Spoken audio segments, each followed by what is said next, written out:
అంటే ఈ టైటిల్ చూసినప్పుడు 'భక్త మహాశయులకు విజ్ఞప్తి' అని ఎక్కువగా వింటూ ఉంటాం.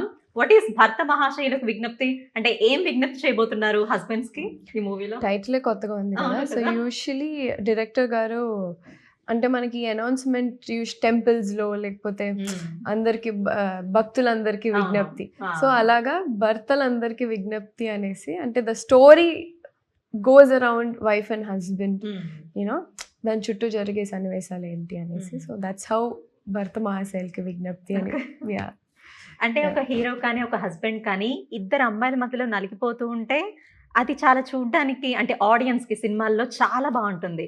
అలా ప్రీవియస్‌గా చాలా మూవీస్ చూసాము. ఎప్పుడో పాతకాలం నుంచి 'శోభన్ బాబు' గారియి గాని, 'కృష్ణ' గారు కానీ, 'చిరంజీవి' గారు, 'వెంకటేష్' గారు అలా. హ్మ్. ఇప్పుడు 'రవితేజ' గారు.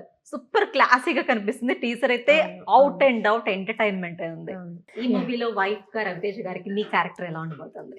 So, like I said Raviteja garu ఎంత క్లాసీగా యూజువల్లీ మాస్ క్యారెక్టర్స్ అందరికీ తెలిసిందే. అవును. అలాగే ఆయన ఎంటర్‌టైన్‌మెంట్ సైడ్ చాలా చాలా ఫేవరెట్ కదా! So, I think this is after long time నాకు కూడా ఆహ్, నేను ఇంతకుముందు చేసిన సినిమాకి ఇప్పటికి I was glamorous and all of it. This is glamorous yet a comedy you know generate చేయడంలో, ఆ తర్వాత లుకింగ్ వెరీ సటిల్ అండ్ క్లాసీగా కనిపించడం నాకు కొత్తే. సో, ఐ జస్ట్ అంటే నన్ను నేను చూసుకోవడం నాకు నచ్చింది.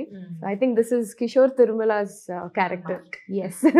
మీరు యాహ్! సారీస్ డ్రేప్ చేసుకున్నా కూడా చాలా గ్లామరస్‌గా ఉన్నారు. బేసిక్‌గా సారీస్ అంటే ట్రెడిషనల్ కదా! అవును. కానీ చాలా గ్లామరస్‌గా ఉన్నారు. Thank you.